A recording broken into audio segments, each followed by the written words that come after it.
What would you do if your parents, who disowned you 10 years ago, suddenly called demanding you host your golden child brother's wedding at your dream home?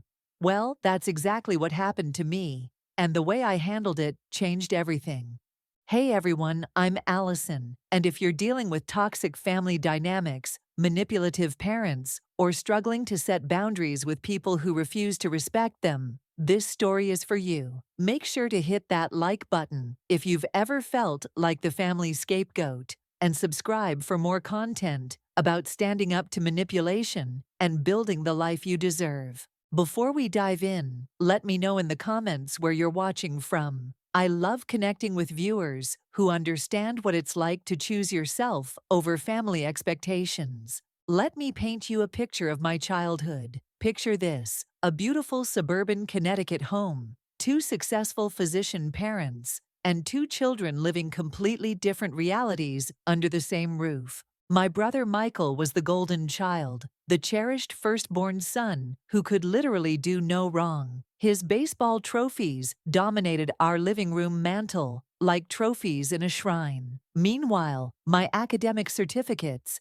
hidden away in a drawer like they were something to be ashamed of. Here's how different our treatment was. When I brought home straight A's, and I mean perfect report cards, my father Thomas would barely look up from his medical journals and say, "That's expected." But when Michael managed a B minus, full celebration, dinner at his favorite restaurant, praise that lasted for weeks. Both my parents were successful doctors. Dad was a cardiologist, Mom an anesthesiologist, and they had our entire futures mapped out before we could even speak. Michael would follow Dad into cardiology. I would become a pediatrician like my aunt. Case closed. No discussion needed. But here's the thing about predetermined futures: they don't account for individual passions, dreams, or talents. Everything changed in high school when my art teacher, Miss Reynolds, noticed something special. She saw me sketching buildings during lunch breaks while other kids were socializing or cramming for tests. "You have a gift, Allison," she told me after I completed my first serious design project junior year. "You see spaces in a way most people don't."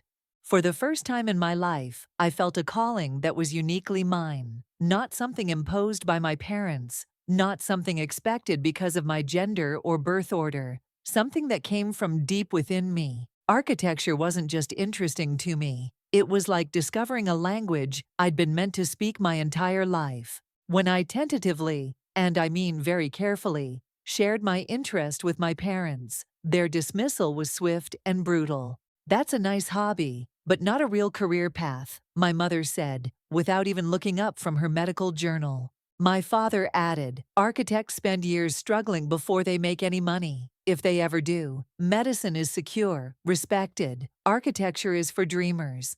But here's what they didn't understand: sometimes being a dreamer is exactly what the world needs. Despite their disapproval, I secretly applied to architecture programs alongside the pre-med tracks they'd selected for me. When that acceptance letter arrived from Cornell, with a full scholarship, mind you, I thought surely they'd see this as validation of my talent. I was so naive. "I got a full ride to Cornell for architecture," I announced at dinner, my voice shaking with hope and excitement. "I want to pursue this." What followed was the most brutal argument of my young life. Words like ungrateful, selfish, and throwing away your potential were hurled at me like weapons. Michael sat there silently, watching the destruction of his sister's dreams like it was entertainment. Then came the ultimatum that would change my life forever. "Medicine or nothing," my father said, his voice cold as ice. "We won't pay a cent toward this architecture fantasy. Your choice."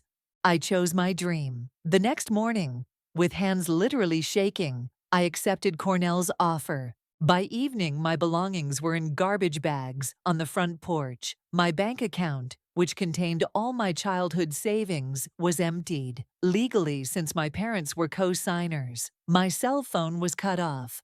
At 18 years old, I was homeless, nearly penniless, and completely on my own. The next 4 years were a masterclass in survival and determination. I worked 3 part-time jobs while maintaining the scholarship requirements that were my lifeline. My apartment was a converted storage room in an elderly woman's house, which I earned by helping her with groceries and yard work. My diet consisted of ramen noodles and whatever was on clearance at the grocery store. During holidays when dorms closed, I house sat for professors or crashed on friends' couches. During my sophomore year, in a moment of weakness during Christmas break, I attempted reconciliation. I called my parents from a friend's phone. Remember, I didn't have one of my own. My mother answered. She listened to my voice for exactly 3 seconds, then said, "You made your choice," and hung up.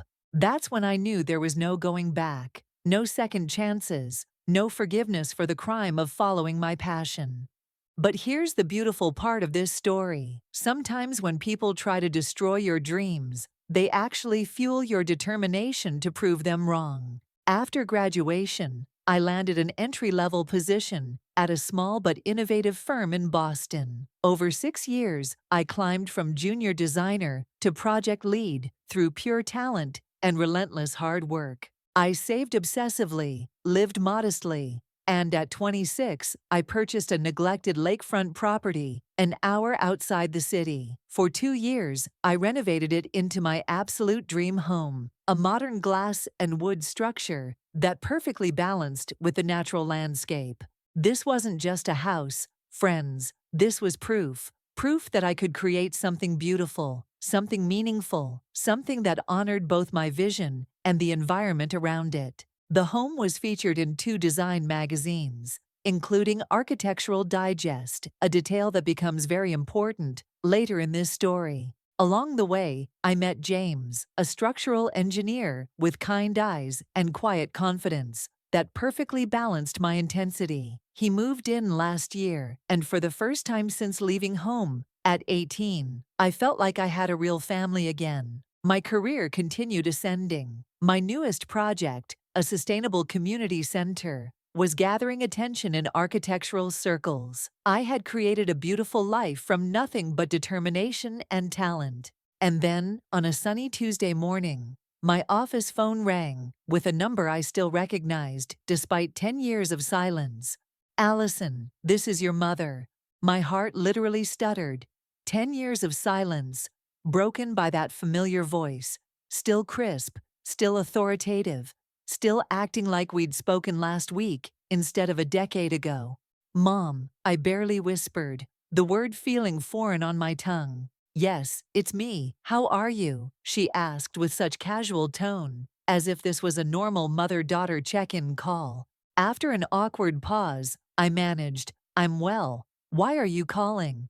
A flicker of hope sparked in my chest. Maybe illness had softened them. Maybe they'd seen my work and felt pride. Maybe 10 years was enough time for healing to begin. How naive that hope would prove to be. "We saw your home in Architectural Digest," my mother continued, her voice carrying that distinctive tone of forced pleasantness I remembered from childhood. "You did well.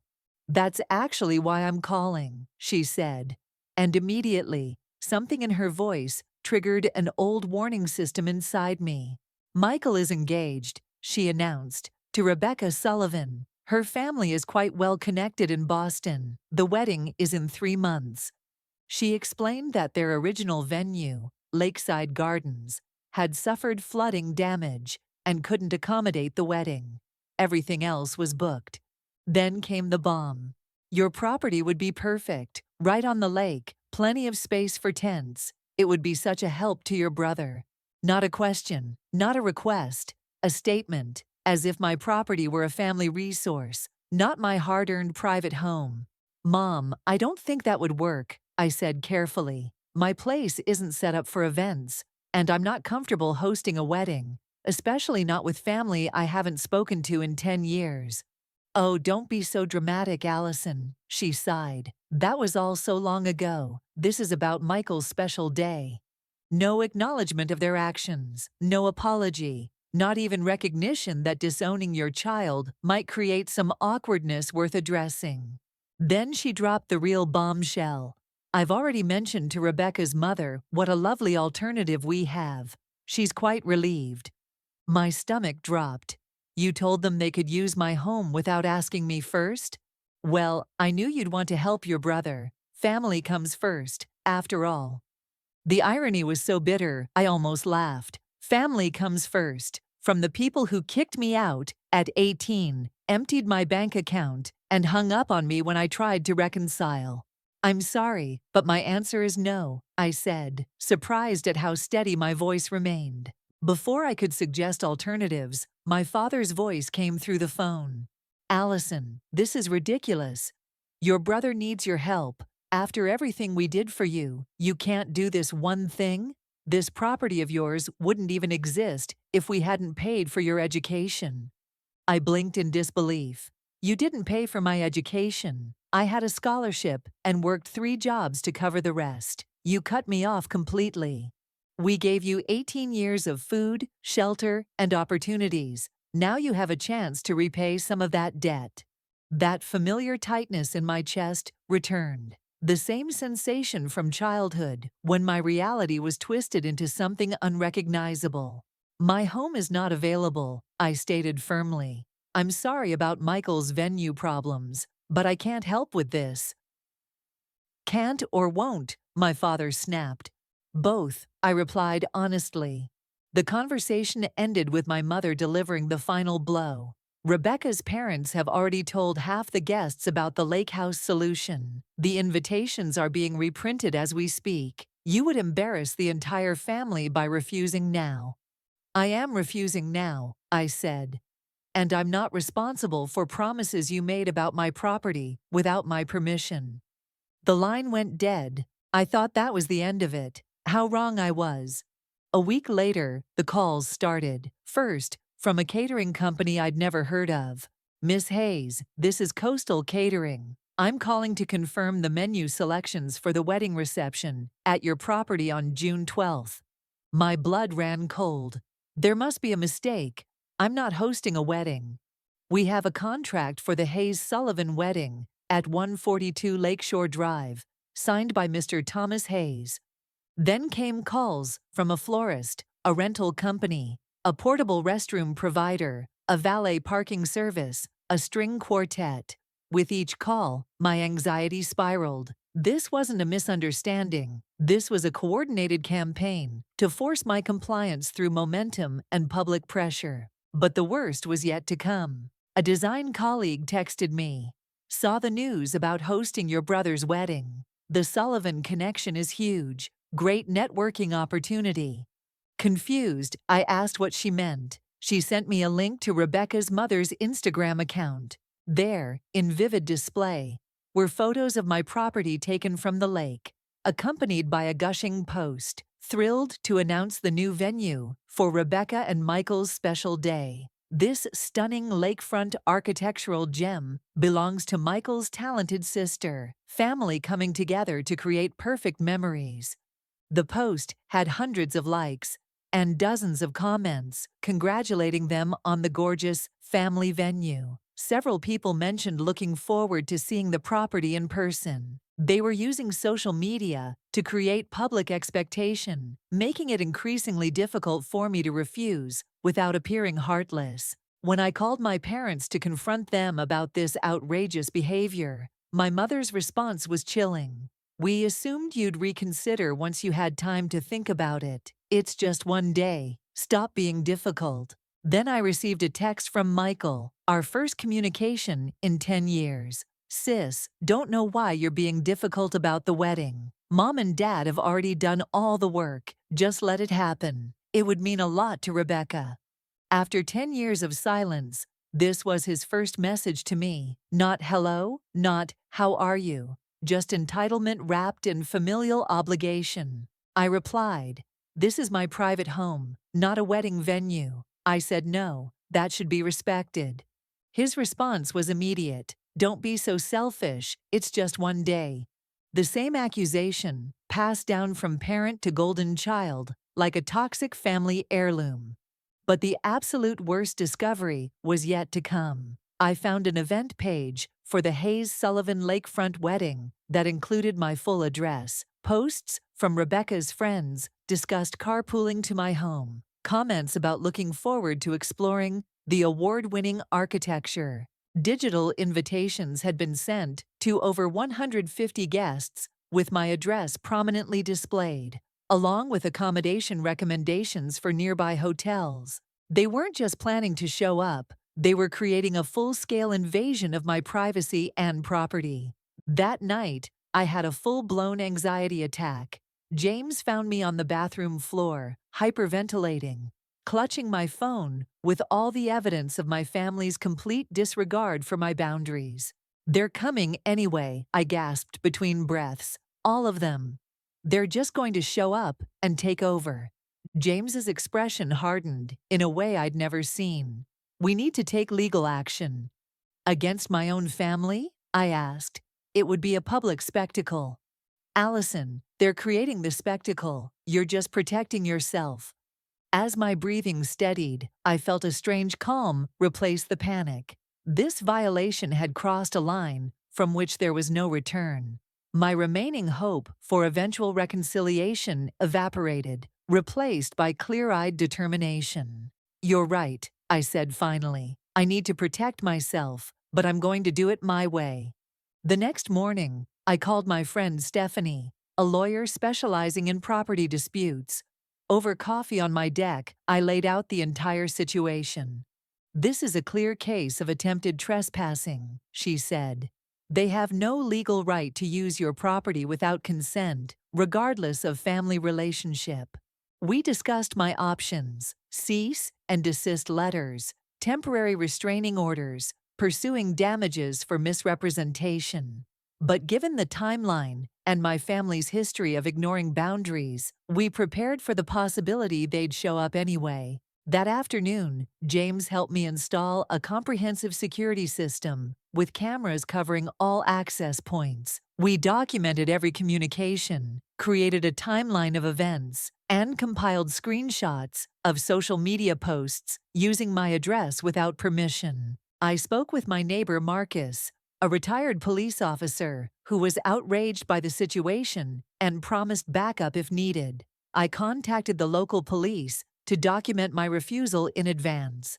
Most difficultly, I called Rebecca directly to explain the truth about what was happening. Her response revealed how deeply my parents had manipulated the situation. She genuinely believed I had suggested hosting the wedding. But my most important decision was this: I wasn't going to run away. This was my home, and I was going to defend it. The morning of the planned wedding, I woke before dawn with adrenaline coursing through my veins. At 6:45 a.m., our security system alerted us to vehicles approaching the gate. 2 large rental trucks, followed by a catering van, right on schedule. James and I walked down to the gate together, where workers were already unloading equipment. "Good morning," I said pleasantly. "Can I help you?" "We're here for the Hayes Sullivan wedding setup," replied a man with a clipboard. "I'm Allison Hayes, and I didn't authorize any wedding on my property." As I explained the situation to the confused vendors, more vehicles began arriving. My parents, Michael in his tuxedo, Rebecca in her wedding dress, guests in formal attire, looking bewildered at the chaos clustered at my gate instead of on my property. When my father tried to physically push past me to unlock the gate, James stepped between us, and I made the call that changed everything. The police arrived. "What seems to be the problem here?" Officer Riley asked, though her knowing glance confirmed she remembered our previous conversation. "These people are attempting to access private property without permission," I explained. My father, red-faced with rage, sputtered about being my parent and not needing permission. Officer Riley calmly explained that private property laws don't have family exceptions. The crowd of confused guests watched this family drama unfold with uncomfortable expressions. The governor was apparently on his way. Rebecca was crying in her wedding dress. And then I revealed part 2 of my plan. "I may not be willing to host your wedding," I announced to the crowd, "but I'm not heartless." 2 charter buses rounded the corner. I've arranged alternative transportation to the Grand Lakeside Hotel, where their ballroom is prepared to host your ceremony and reception. All vendors have been notified of the location change. Relief washed over Rebecca's face. Her father immediately accepted the solution, embarrassed by my parents' behavior and grateful for a way out. The vendors began redirecting to the new location. Most of the guests boarded the buses, some looking relieved that the awkwardness was ending. But my parents remained, rigid with fury, as their elaborate manipulation crumbled around them. "This isn't over," my father said, his voice deadly quiet, as the last of the wedding guests departed. "Actually," I replied, "I think it is." What followed was the most honest conversation I'd had with my parents in decades. All the pretenses fell away. All the gaslighting was exposed. Michael returned alone, still in his tuxedo, angry that his perfect day had been disrupted. But when I showed him evidence of what had really happened over the years, the letters they'd hidden, the financial documents, the proof of their manipulation, something shifted in his face. For the first time, my golden child brother was seeing our parents clearly. "Did you know about this?" he asked them, holding up a letter I'd written him 6 years ago that had been returned unopened in my father's handwriting. "We were protecting you from her drama," my mother insisted. "By lying about why she left?" Michael asked, his voice filled with dawning realization. The golden child facade was cracking, and my parents' system of control was finally being exposed. A week later, I received an email from Rebecca thanking me for arranging the backup venue and apologizing for being caught up in my parents' manipulation. The wedding had proceeded beautifully, and no one viewing the photos would ever guess the chaos that preceded them. More importantly, Michael reached out, asking to talk. We met for coffee, where he began the difficult process of understanding how our family's dynamics had harmed us both. "I keep thinking about what I missed," he said. 10 years of your life, your career, this amazing house you built. "We can't get back the past," I told him, "but maybe we can build something new, something healthier." He started therapy. He established new boundaries with our parents. Our relationship began slowly rebuilding on a foundation of truth instead of manipulation. My parents, they remained absent from my life, a fact that carried both grief and relief. Some people never change, and that's not my responsibility to fix. Through this entire experience, I learned some crucial lessons that I want to share with you. First, family is defined by respect and love, not just blood and obligation. The people who truly care about you will support your dreams, not punish you for having them. Second, maintaining boundaries isn't selfish. It's necessary for healthy relationships. When someone consistently violates your boundaries, you're not obligated to keep giving them opportunities to hurt you. Third, sometimes reconciliation isn't possible, but healing still is. You can heal from family trauma, even if the other people never acknowledge their part in creating it. Fourth, standing up for yourself can be terrifying, but it's essential. The temporary discomfort of confrontation is worth the lasting peace of self-respect. Fifth, the story you tell yourself about your worth shouldn't come from people who failed to see it. You get to define your own value. In architecture, the strength of a structure depends on its foundation. In life, I discovered the same principle applies. By removing the cracked foundation of conditional acceptance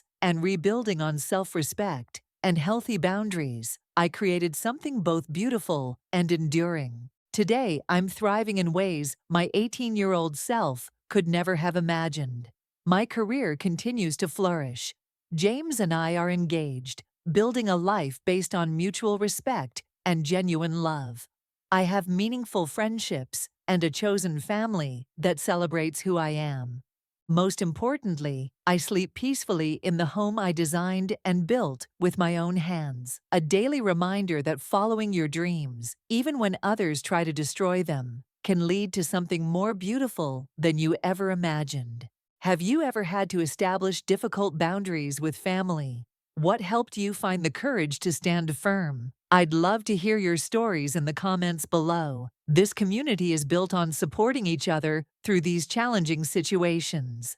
If this story resonated with you, please hit that like button and subscribe for more content about overcoming family dysfunction, setting healthy boundaries, and building the life you deserve. Share this video with someone who might need to hear that standing your ground isn't selfish, it's self-preservation. Remember, you deserve relationships built on respect, not obligation. You deserve to follow your dreams, even if others don't understand them. And you deserve to protect the beautiful life you've built, no matter who tries to tear it down. Thank you for being part of this journey with me.